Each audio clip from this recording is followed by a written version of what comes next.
Kalonzo Musyoka's ally are involved in a backroom push to let Kalonzo Musyoka occupy the leader of opposition office that William Ruto proposed in the constitutional amendments to the National and the Senate Speaker. But then, they have also insisted that Raila Odinga should surrender his voting base to Steve, as if in what is seen as a move to take over Azimio la Umoja. This is the Bold Analysis, and my name is Kevin Oduor. In this podcast, I want us to look at the untold backroom schemes why Stephen Kalonzo Musyoka is going behind Raila and begging President Ruto to hand over that office to him, or rather, for the creation of that office. Yesterday, during that interview with the media outlets in State House, President Ruto painted a picture that, to me, I am not afraid to say, there seems to be hypocrisy. And what is packaged in that office is not what really is being sold. I want us to listen to what he said on the creation of that office so that we really debunk a point there. So, guys, I want us to face this. The leader of an office be created of the leader of the opposition so that my challenger is not left addressing people in funerals. At least he has an office and a bureaucracy to support him. Mr. President, I have to ask this question. No, I'm just saying, yes, we create a forum, a respectable forum for the alternative government, to also function. So to keep government on. Okay, Mr. President, and I'm telling you, yes, when I talk about creating an office, I am not talking about creating a job for a person. Okay, Mr. President, I am talking about creating an institution that will outlive all of us and support the delivery of government services by keeping the executive on check. But are you captured as a politician with patronage? Are you captured, or it's okay? It's a phenomenon that is accepted. Let me tell you. Yes. Politics world over is about interests. President William Ruto is saying that the reason why he wants that office to be created is to have an opposition that can put government on check. So he's used a very informal language there to say he doesn't want opposition leader to address people in funerals. It's not the first time that we are going to have the leader of opposition, that office. It's not the first time. I remember in 2013 to 2017, there was a very spirited opposition office, or rather opposition wing. And what I wonder is whether in William Ruto's plan, or rather Kenya Kwanza's plan to achieve what they promised Kenyans, one of the things that they need to make sure that government succeed is opposition. I'm wondering, seems to be some hypocrisy there. And just help me, what do you think? Do you honestly want to be convinced that Kenya Kwanza can only achieve their promise if we have opposition? Okay. Do you think that's a necessity? I've seen President putting a very brave face. The people call it in the Luo, it's called Wang Teko. Very brave face that we need this so that we have to put government on check, my ministers, this and that. Do you want to tell us that's the intention of creation of that office? I don't get it. Because apart from just criticizing the government, what else does opposition do? What are they going to do? I remember in 2013 to 2017, we had many corruption scandals. And Raila was a whistleblower in quite a number of those scandals, NYS, Eurobond, there was also extrajudicial killing. I remember the Jacob Juma and all so forth. There were so many. Even the SGR was battered around that time. Just So many. But despite of Raila speaking outrightly against those things, they still happened. So if someone wants to do the best for the Kenyan people, I don't honestly think and appreciate the fact that you need an opposition to do it. If you have good intentions, I don't know. Now, back to Kalonzo Musyoka.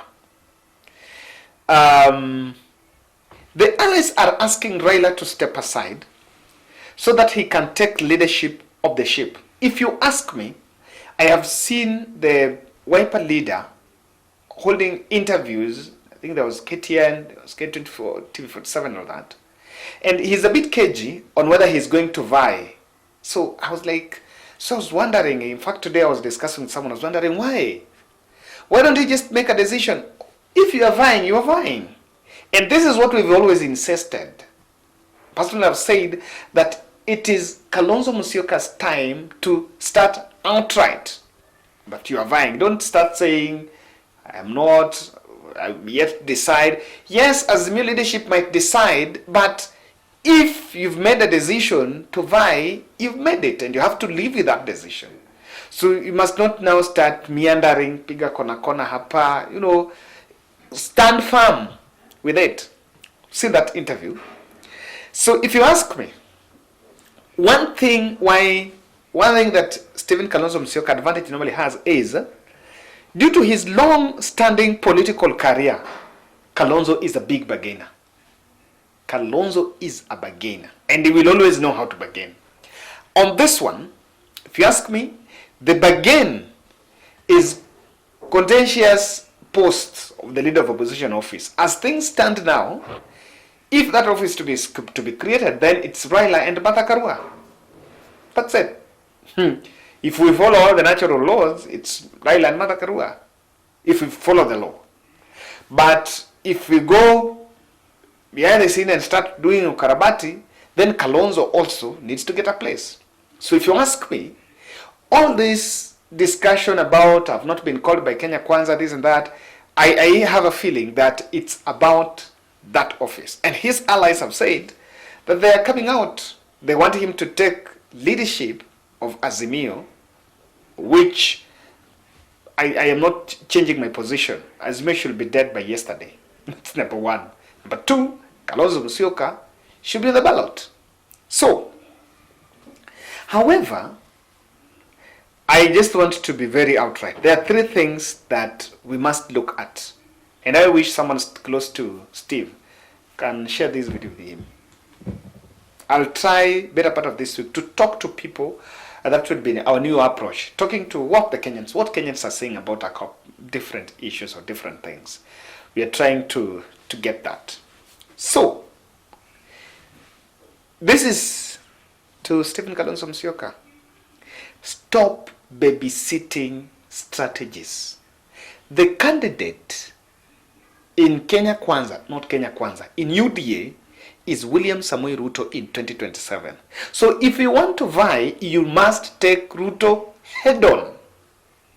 Oh, there is no corner hapa. No, if you want to vie, number one, you must know in your mind that you are facing William Ruto. And William Ruto is not a joke. Dude, this is not a joke. With all the powers of incumbency, you must take him head on. Take it, give it to President Ruto. In the between 2017 to 2022, there is one thing that Ruto did. He just decided to take on Uhuru Kenyatta.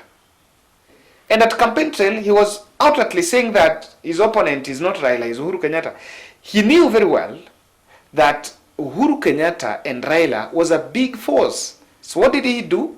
Despite the fact that he was a deputy president, he decided to take on his boss with all the political mistakes. I can tell you, even as political observers, we were saying it was a political mistake. It still remains one of the worst political risks that Ruto took. And no one believed that even Ruto could be president. Not even me. To be honest, not even me. I was literally shocked. But that was a political risk that he took. What did he do? He decided to take on Uhuru Kenyatta head on. Whether it paid off or not, it depends. But at the end of the day, it doesn't matter how you get power, he's in power. That's it.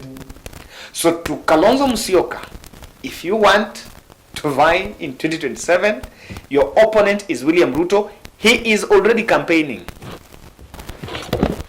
Need to confirm my audio. Yes. William Ruto is already campaigning. All these political moves with incumbency, he's already campaigning. So if you want to vie, stop babysitting strategies. Number 2, rebrand and talk to Kenyans. Offer your direction. What is it? You know, now, things are not good.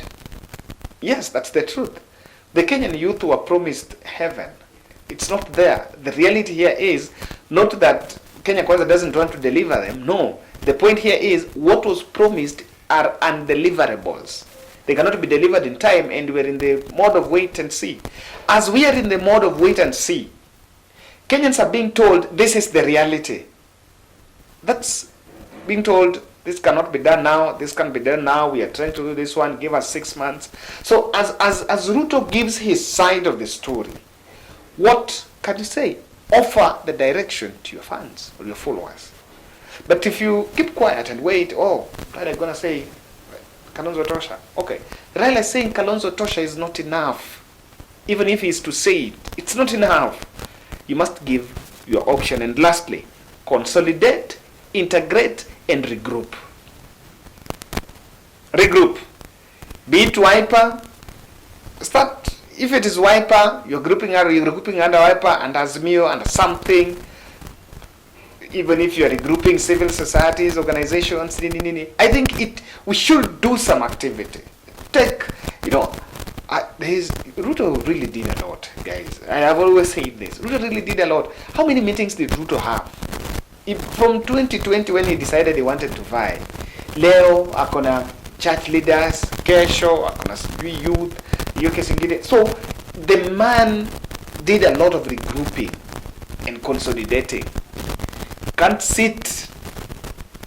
You can sit in Karen and you're not doing, I'm not seeing, okay, maybe anafanya behind the scene, but I'm not seeing,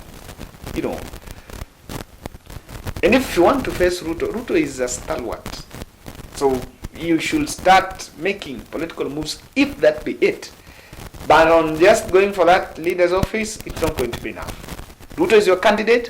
When Ruto gives that position, he will take political credit. And with that, things are managed. That's my take.